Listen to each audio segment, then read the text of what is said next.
Hello guys, welcome to today's class. In today's class, we'll be starting a new topic called transfer function, right? So what is a transfer function, sir? First point, we'll have to understand transfer function. First, let us find transfer function. I'll write it as T by F in short form or TF. Or let me write transfer function for this first time. Transfer function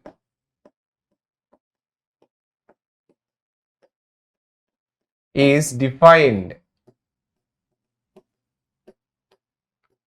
only for LTI system. Only for LTI system. Now, what is this LTI system, sir? This is the first point. You remember? I'll write 8 such points. The first point I've written. The second, now we'll have to understand, sir. What is LTI system? LTI means linear time invariant system. Linear time invariant system is the meaning of LTI system. So our main focus in this 5 chapters will be talking only about LTI system. So let us understand what is linear system, sir. What is linearity? What is linearity? Right? If a function or if a system obeys homogeneity plus superposition, if a function obeys homogeneity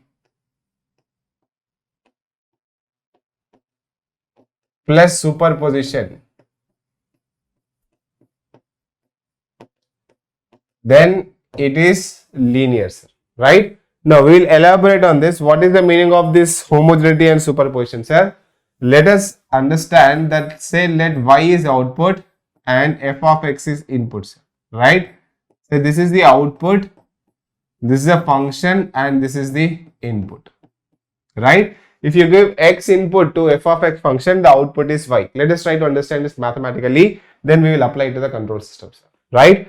So what, sir? Now if you give f of ax and if your output is, if f of ax is given, if f of x given, just listen, if f of x is given and if the output is a into f of x, or when f of x1 is given, the output is f of x1, when f of, let me write it like this, sir. If I give inputs x1 plus x2 combined, then the outputs which you are getting are like this, f of x1 plus f of x2. Or if I give inputs like ax1 plus bx2, then the output, if you get, this is not basically your Laplace transform, sir. It looks like that, but same linearity I have applied this. F of ax1 plus bf of x2. Now let us try to understand this, sir. If we want to understand this, say if your input is x to the function, the output we got is y, right? Now what is the meaning of homogeneity? The meaning of homogeneity is if the input is raised some a times, that means if your input is multiplied with a and if your output is also getting multiplied with a, because for x input what was the output, sir? Y, right? Now for, or say x input, f of x was output, that was actually equal to y. If ax is the input, then what is the output, sir? A into f of x. This is called homogeneity, sir. What is this called? This is called homogeneity. Homogeneity property, right? Now if you give x1 plus x2 inputs together and the outputs are coming as individual outputs, right? If you give combined inputs x1 and x2, the outputs which you are getting are combined outputs. Like for f of x, x1 input, f of x1 was the output. For x2, f of x2 are the output. When you give x1 plus x2, you got f of x1 plus f of x2. If this is happening, then it is obeying your superposition.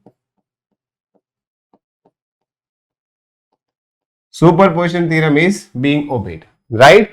Whereas if you give ax1 plus bx2, that means input is raised some k times, that is a times, and one input is raised a times, the other input is raised b times. Then the outputs also simultaneously raised A times and B times. Then here both homogeneity and superposition. So this is basically linearity. So this is basically what's the linearity, right?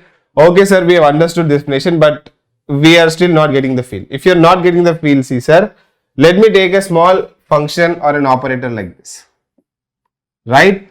Say this is a box, this is a black box. Inside this there is a plus symbol and it needs two inputs, sir, and it gives you one output. Say you're giving input as 2 and 3. What will you get output as? 5, right? So remember your first input set, that is 2 and 3. Now you're changing the input. You're raising the input by how many times, sir? Say 2 times you're raising the input. That is 2 into 2, 4, 2 into 3, 6. Now your output, what is the output expected, sir? Your output should also raise 2 times. See, sir, this is 6 plus 4, 10. Now, if you multiply 5 with 2, won't you get 10? Definitely will get, sir. Right? Now, say if I give 2 plus 4, how much is 2 plus 4, sir? If I give 6 here, 2 plus 4 is 6, plus if I give 6 plus 3, 9 here, right? Won't I get 15, which is basically this 10 plus 5, 15. So, addition is basically what, sir? Addition is basically your linear operator. Addition is basically what's the linear operator. This is very simple one, sir. We already know that this is linear operator. Let us go with something else, right? Now, if you feel like, sir, let me show something else. If I say e power, this box is there. Whatever goes in the input, if you give input here, you will get e power input. Now, let us check whether this is linear or not, right? Say, I am giving my first input as, say, 2, sir. Say my input is 2 here. So, what is the output I'll get? E square. Say I'll give my input raised to 2 times. So, I'll do 2 into 2 and give, sir. Will I get 2 into 2 square or will I get e power 4? You will get e power 4, which is not equal to 2 into 2 square, isn't it, sir? Because your input is raised 2 times, so your output should also raise 2 times. But is your output raising 2 times, sir? No, your output is not raising 2 times. That's why e power 4 is not is equal to e square. That is why what is not being obeyed? Homogeneity is not obeyed. Here, homogeneity failed. Let us check superposition also, sir. If you want to check superposition, say this is one input, this is another input. So when you gave E2 as input, you got E square. When you gave 4 as input, E power 4, right? If I give 2 plus 4 as input, if I give 2 plus 4 as input, what do I get, sir? I get E power 6. I don't get E square plus E power 4. So E square plus E power 4 is not equal to E square. So what is failed? Your superposition also failed. Your superposition failed. Right?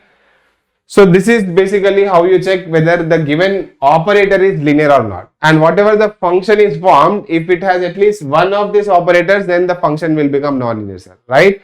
For example, let me check the differentiation, sir. Right? If I check differentiation, say the black box is differentiation now. This box is say d by dt, right? Say I give 2t, I'll get some output. Say I give t cube, I'll get some output. If I give combination of 2t plus t cube to this box, I should get combination of these outputs. So let us check, sir, will that come or not? So if I give 2t, you will get 2. If you give t cube, you will get 3t square. Now when you give 2t plus t cube, won't you get 2 plus 3t square? Yes, sir, definitely that will only you get. Definitely you will get 2 plus 3t square. That means differentiation is what, sir? Differentiation is a linear operator. Therefore, derivative is a linear operator. But there is a catch to this. See, sir, I will tell you the condition or catch. The catch is something like this. See, let me give you one box. Let your function be some 2x plus 3. Right? Let that be the x is input, sir. Here x is input. So say you are giving input as 4 first time, and say you are giving input as 1 second time, and third time what are you giving, sir? You are giving input as the combination of 4 plus 1. So what is expected? The combination of the output is expected. The combination of output is expected. So see, sir, we will get it or not. If you give 4, what will this get? What will this become, sir? This will become 4 to the 8 plus 3, 11, isn't it? Now, if you give 1, this will become 5. So what is expected here? 16 is expected. 16 is expected. Now, do we get 16? We have to check, sir. Do we get 16? We have to check. 16 is expected. Now, let us check what we are getting. Isn't it? Oh, 16 is expected. See, actually what we are getting. We are actually getting, this is input is equal to 5. So, if you give 5, 2 into 5 plus 3, you are actually getting only 13. Now, 13 is not is equal to 16. Right? But the 2x plus 3 is linear, isn't it? It is linear, so I can directly plot. This is how it looks, right? Because this is how the slope of 2x plus 3, right? That's why the definition of linearity is like this, sir. If you want to show it graphically, the line should be passing through origin. It should not have any initial condition. That means when your input is 0, the output should be 0, right? What is causing the non-linearity here? If you observe carefully, this 3 is causing the non-linearity. This constant 3 is causing the non-linearity. Assume if this 3 is not there here. Just for a second, assume if this 3 is not there. Then what will you get your output as? You will get it as 4 2s are 8, and you will get it as 2 1s are 2, and you will get it as 5 2s are 10, and expected is also is 10. See, sir, it is perfectly matching. So, who is causing the problem here? The constant 3 is causing. So, linearity means it should not be just in the form of a line. It should be a line and it should be passing through origin, sir. It should be passing through origin, right? Now, whatever, when your input is 0, whatever the this particular 3 you are getting, this is called initial condition. This is called your initial condition. That means I will write linear operators now. Let me write linear operators. If I want to write linear operators, these are linear operators are addition, subtraction, multiplication with constant. Multiplication with constant. Differentiation and integration. Now, in this last two, differentiation and integration, the condition is initial conditions are assumed to be 0. What is this, sir? Initial conditions are assumed to be 0. Then only they become linear, sir. If the initial conditions are present, then this is what it looks like and this will become non-linear, right? So, we have 4, 5 operators, that is plus, minus, multiplication with a constant, differentiation, integration, right? Now, let us see what are non-linear operators. If you want to see non-linear operators, non-linear operators. Now, if I want to talk about non-linear operators, anything other than this, right? Say multiplication,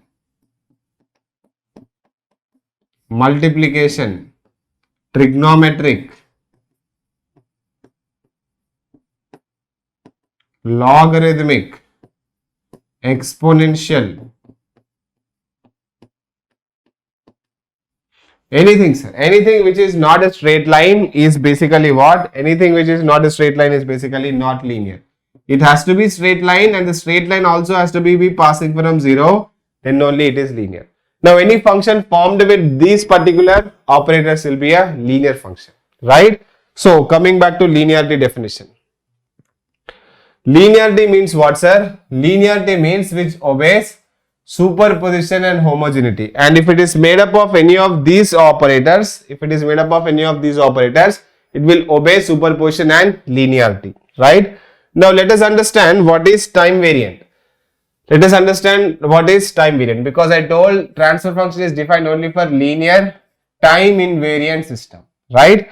Now if you understand the time invariance, it's very simple way to understand, sir. Time invariant system.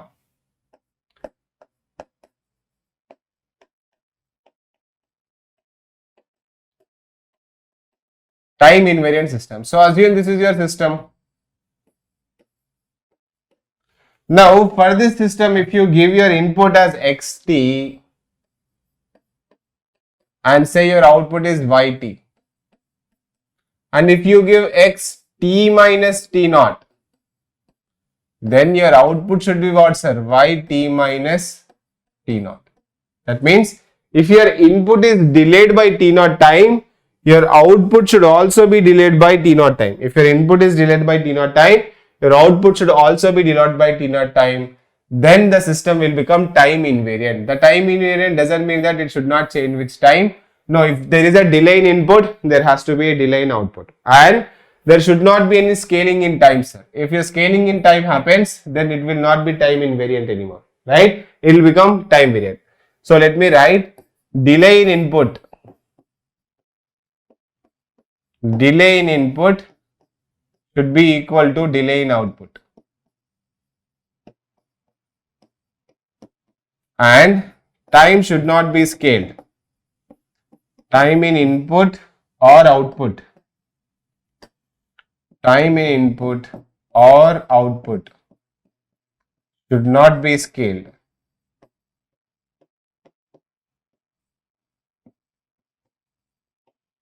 That means you should not have AT, 2T, 2 by T by 2, something like that. If it is like that, it will become time variant, sir, right? Very good. So this is the basic definition of time variance and time invariance. So this is basically your LTI system. So linear time invariant system. Linear time invariant system, right?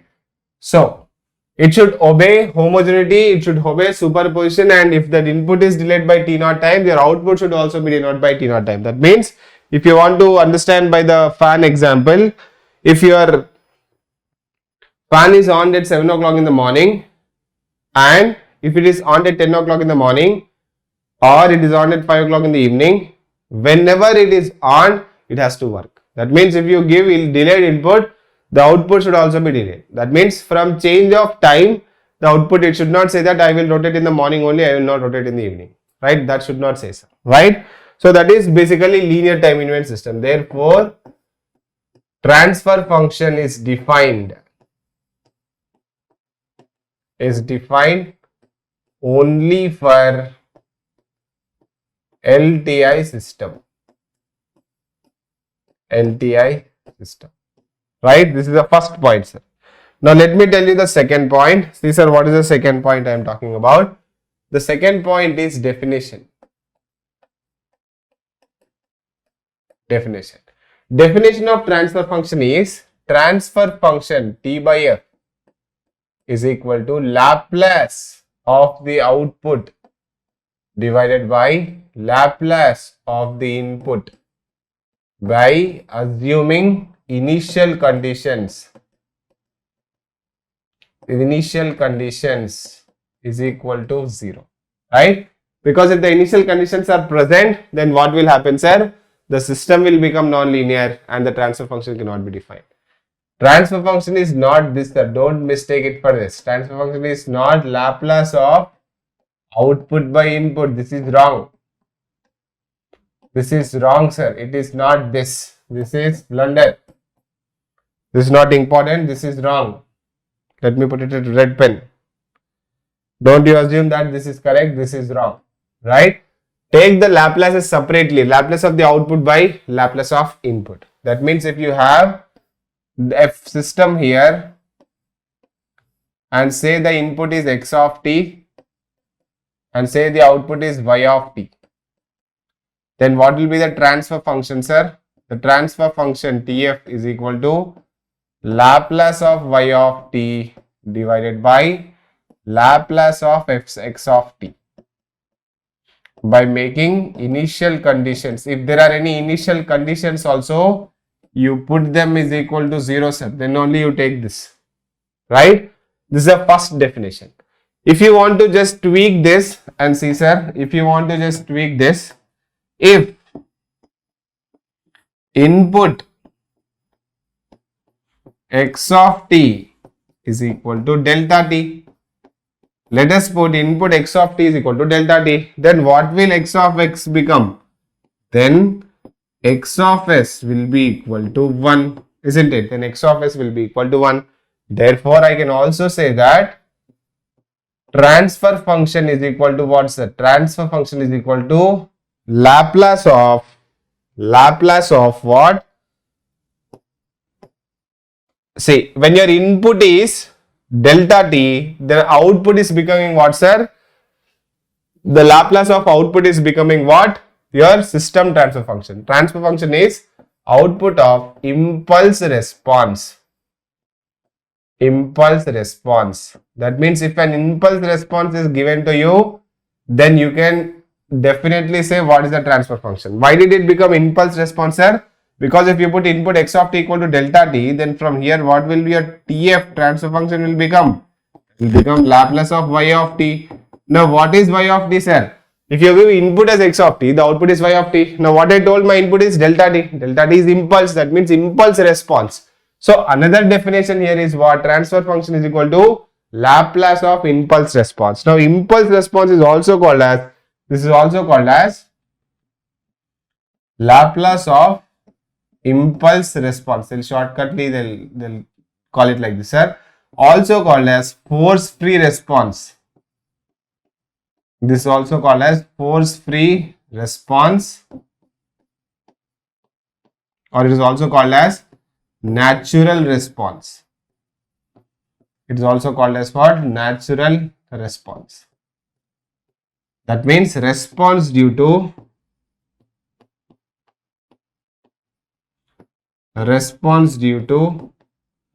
system parameters.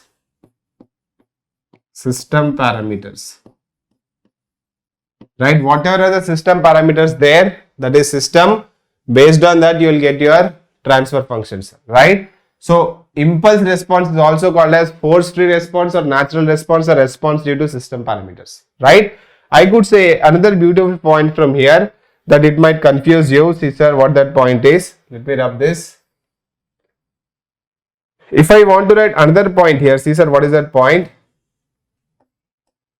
Transfer function does not depend on,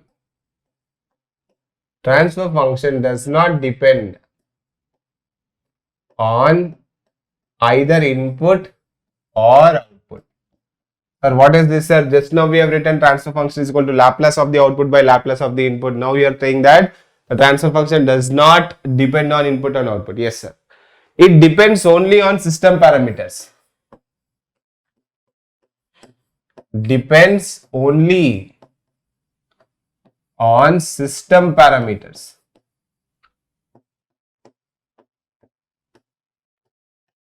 Then what is this meaning, sir? The meaning is this.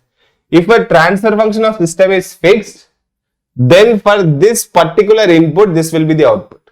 Or the transfer function depends on the ratio of Laplace of output by Laplace of input, not on output and input, right? The transfer function depends on the ratio of Laplace of output by Laplace of input directly, not on input and output, right? So it depends on what, sir? It basically depends on system parameters, right? So this is the second point you should remember. This is the third point you should remember, and this is the Fourth point you should remember, sir. Right? So far I have told you 4 points. The first point is what? Transfer function is defined only for LTI system. The second point is what? The definition itself. The second point is definition itself. And the third point is another definition. Fourth point is its dependency and independency. Now let me go to the fifth point, sir. The fifth point. The fifth point is something like this. General representation.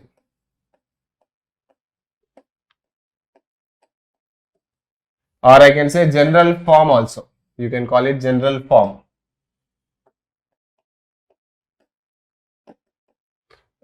Now transfer function, say I am calling it as T of S. Simply, sir, I can call it as T of S.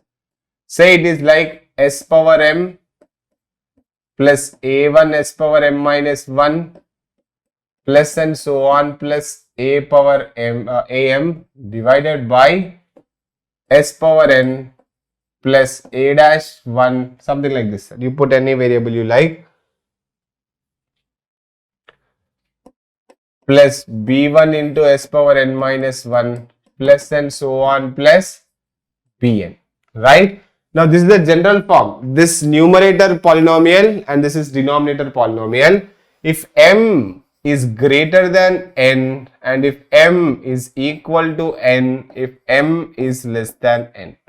If M is greater than N, it is called, it's not an improper transfer function.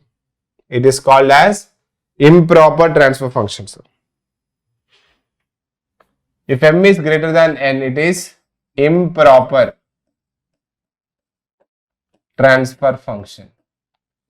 If it is M equal to N, it is called as proper transfer function. If M is less than N, that means poles are less than N, then it is called as strictly proper. It is called as what? It is called as strictly proper.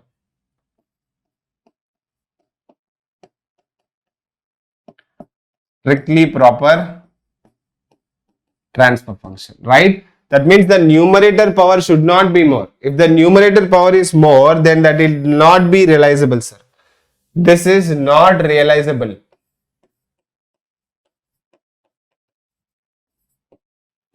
This is not realizable in practical case. These two are practically possible. These are practically possible. Right? So this is the general form. But we generally use don't general form. We will use some other form like this. That is 6-1 pole 0 form.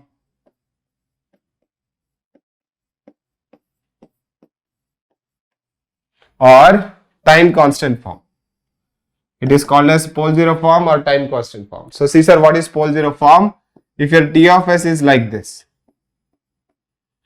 S minus M1, S minus M2, S minus Mn divided by some say it is constant. Don't write constant K here. We will write in time constant form.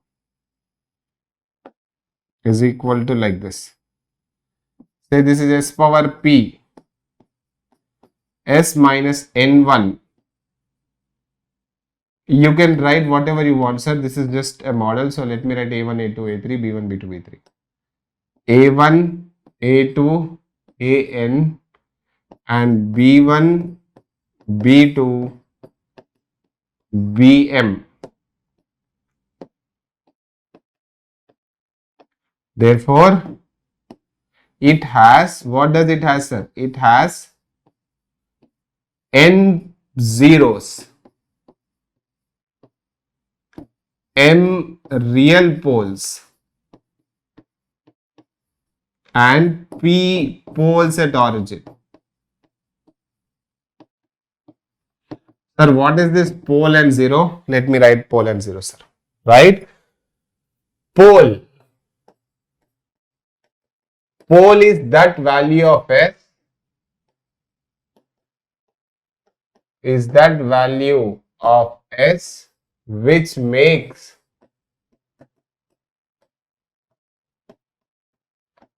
transfer function equal to infinity, which makes the value of transfer function go to infinity, which makes the value of transfer function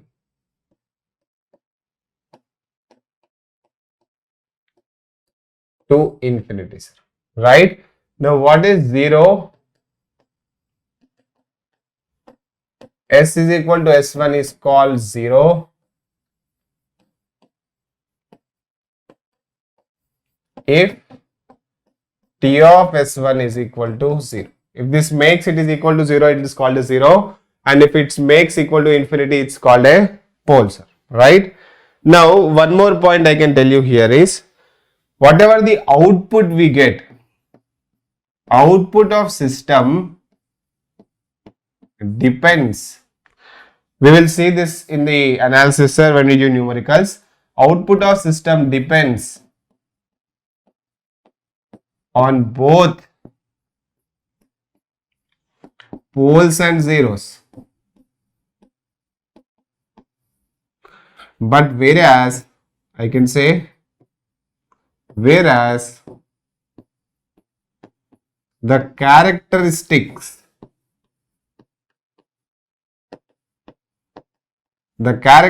of system depends on poles alone. Assuming this is closed loop transfer function, sir. This is closed loop transfer function. Transfer function only means closed loop transfer function. Whatever is the system, the output by input is a transfer function. So let me not confuse you by writing this. Whatever is the system, the output by input is a transfer function. Let it be closed loop, open loop, we don't care. Right? That is why we get characteristic equation. That is why characteristic equation. Therefore, characteristic equation. What is C, sir? Therefore, characteristic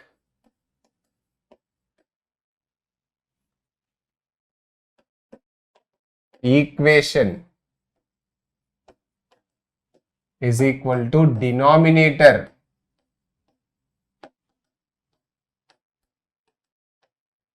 function of closed loop transfer function is equal to 0. Right? What is the characteristic equation, sir? It is this. So, if you have this system, sir, if you have this G, H, like this you have, sir. This is out, this is input, this is output. So, what will be your output by input? That will be G by 1 plus GH. Now, what is the characteristic equation here? Here, GH 1 plus GH is equal to 0 is called characteristic equation. Is called what, sir? It is called as characteristic equation. Right? Very good, sir. So this is what point, sir? This is all in your 6 point only. In pole 0 only I have talked about all this. What is the meaning of pole, sir? The value of S where the transfer function becomes infinity. What is pole? The value of S where the transfer function becomes 0. The output actually depends on both the location of poles and zeros. You can have multiple poles, you can have complex poles, you can have this, any combination is possible, sir. You can have complex conjugate poles, complex conjugate zeros, repeated poles, repeated zeros, poles at origin, poles at zeros at origin. You can have anything like that, right? So the output actually depends on location of both poles and zeros, whereas the characteristic of the system depends only on the location of poles or on the poles alone. That's why the characteristic equation is what, sir? This polynomial equal to 0. This polynomial equal to 0 is characteristic equation, or this polynomial equal to 0 is called characteristic equation, or for this one, this here 1 plus gh is called what, sir? Characteristic equation. Here it is called what? 1 plus gh is equal to what? Characteristic equation. Right? Very good, sir. This is pole 0 form, and here if I want to add one more point, if all poles and zeros, if all poles and zeros lie in left half of S-plane, lie in left half of S-plane, then system is called minimum phase system. Then what is the system called, sir? It is called as minimum phase system. If all poles and zeros should lie where, sir? It should lie in the left half of S-plane, right? Or if I say, if one or more zeros, not poles, sir. If one or more zeros lie in right half of S-plane and all poles should be on the left, and all poles on left half of S-plane, then that system is called your non-minimum phase system. That system is called your non-minimum phase system. Right? Now, the last kind of system is all pass system, sir. Right? If location of poles and zeros are symmetric with respect to origin, that is, you can also call it as magnitude of transfer function is equal to constant at all frequencies, then I am actually writing entire data at the single point, sir, because it will be easy for you to remember. It is called as all pass system or all phase systems, right? So what is this S-plane, sir? What is this poles and zeros? Chalo, we have understood what is poles and zeros. If you make S is equal to A1, that's a 0. S is equal to A2, that's a 0. S is equal to N, that's a 0. S is equal to B1, that's a pole. S is equal to B2, that's a pole. S is equal to Bm, that's a pole, right? And S power P, that means P number of poles are at origin, right? Now, if all these poles lie on the left half of S-plane, these are all what, sir? These are all complex numbers. They can be plotted in S-plane. For example, if I show you like this, for example, you have a transfer function like this, sir. A transfer function is like this: S minus 1 by S plus 1 into S plus 2. Or say you have something like this: transfer function is equal to S plus 1 divided by S square plus 2S plus 2. Or say you have transfer function which is like this: S minus 1 by S plus 1. Right? Now, where will be the pole zero locations of this, sir? The pole zero locations will be like this. Now, if you want to plot them, you have to plot in the S-plane, sir. This is j omega and this is sigma. Right? S is equal to 1. Where will this lie, sir? S is equal to 1 is here. Right? The 0 is shown with a circle, sir. S is equal to minus 1, you have a pole. This is 1, this is minus 1. This is a 0, this is a pole. Right? And here you have minus 2. This is also what, sir? This is a pole. So what kind of system is this? This is basically a non-minimum phase system, sir. It's a non-minimum phase system. Right? Now, if I want to talk about this, here if you want to see, sir, how will I draw? S is equal to minus 1. That is, here you have a 0, sir. S is equal to minus 1, you have a 0. And if you find the roots of this, the roots of this will be S plus 1 square plus 1 is equal to 0. Check it out. Sorry, sir, just a second. Yeah, so this is s plus 1 whole square plus 1. So the roots will be equal to what, sir? S is equal to minus 1 plus or minus j. So minus 1 plus or minus j means they are here, sir. This is plus j and this is minus j, right? Now what kind of system is this? These are the complex conjugate poles. This is a 0. This is a minimum phase system, sir. This is a minimum phase system, because all poles and zeros whatever are there are lying on the left side. Here at least one zero is lying on the right hand side. If you want to plot this particular thing, see sir, what will this become? This will be like this. S is equal to 1, you have a 0. S is equal to minus 1, you have a pole, or anything like this. So you have two poles here, two zeros here, or say like this. Here one pole, here one zero, right? So whenever you have something like this, what will happen, sir? At any omega, if you find the magnitude will be equal to 1, this will be called as minimum phase system. So what is this last one, sir? This is all pass system. This is all pass system, right? So this is about your pole 0 configuration, sir. This is your pole 0 form. There is another form, that is time constant form, sir, right? So let me tell you that.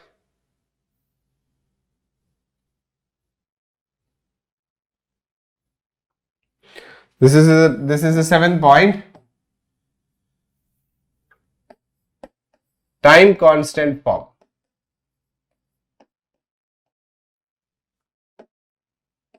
This is basically time constant. So sir, in time constant form, the transfer function looks like this. In time constant form, the transfer function looks like this. T of s is equal to some gain k into 1 plus s t1, 1 minus or 1 plus, whatever you can write, 1 plus st1, 1 plus st2,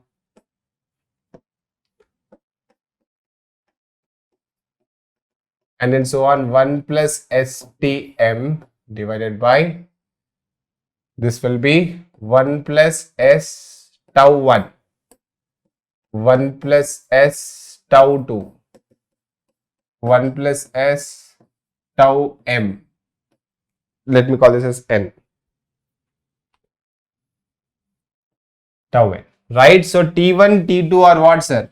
T1, T2, and then so on, Tm are zero time constants of 0.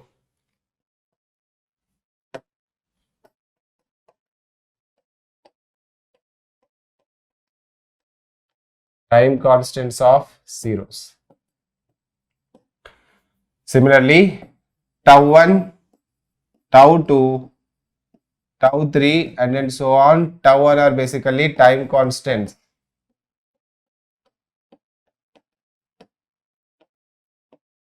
of poles. Right? Now these are important, sir. We actually care about this tau 1, tau 2, tau 3, and tau n. These location of this or the value of this, values of these govern the dynamic response. Govern what, sir? The dynamic response, sir. What is the meaning of dynamic response? How fast the system can respond. That is the meaning of dynamic response, right?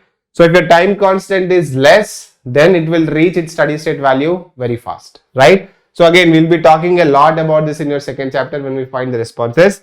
But just remember here, sir, time constants are responsible for dynamic response. Dynamic response means time taken to reach final value of response.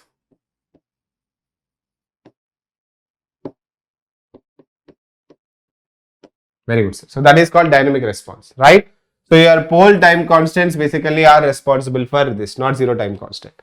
One last 8 point, as I told you, the 8 point is DC gain. 8 point is DC gain. You can have S power P here also, I have no problem, right? DC gain is nothing but, he will ask DC gain of transfer function, DC gain, he can ask anything like, he can give any function, ask the DC gain. So DC gain is nothing but limit of S tends to 0 into T of S. If no poles or zeros present at origin, right? If they are present, then we'll remove those poles and we will put S is equal to 0. Let me write that. If any poles or zeros are present, if poles / zeros are present at origin,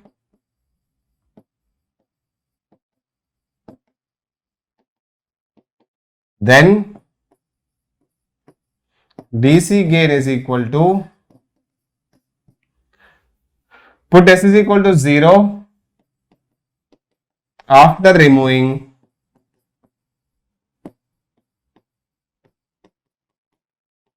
poles or zeros at origin.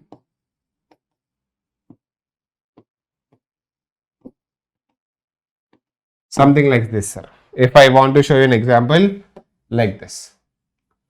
So if you have T of S is equal to S by S plus 2, DC gain. If you want DC gain, then you'll have to do, sir, limit S tends to 0, you write 1 by S. You write 1 by S by your side because I have to remove this S by S plus 2. So that will become 1 by 2, sir. Right? Generally we remove poles. Generally zeros won't be there. If anything is there, you remove also, sir. If I ask you T of S is equal to like this, 1 by S into S plus 0.5, right? Then DC gain will be equal to what, sir? Say it is square is also there, right? Say this is 4 is there. Then DC gain will become what? You put limit S tends to 0, right? There is S square here, so multiply it with S square. S square into 4 by S plus 0.5 into S square, right? This S square this way, that will be removed. Then it will become 4 by 0.5, that will become 8. So this is how you find DC gain. So these are some of the 8 points which you'll have to remember regarding the transfer function. In the next class, we will come and see how to find the transfer function, right? So I'll stop this particular lecture here and let's meet in the next class. Thank you, sir. So that was the lecture, sir. I hope you enjoyed the lecture and gained some knowledge. For more content like this, please subscribe to our channel Octomy and also like and share it with your friends. And if you have any valuable feedback or doubts, you can always write down in the comments. And to watch my entire playlist and the full course, please enroll with us. Thank you, sir.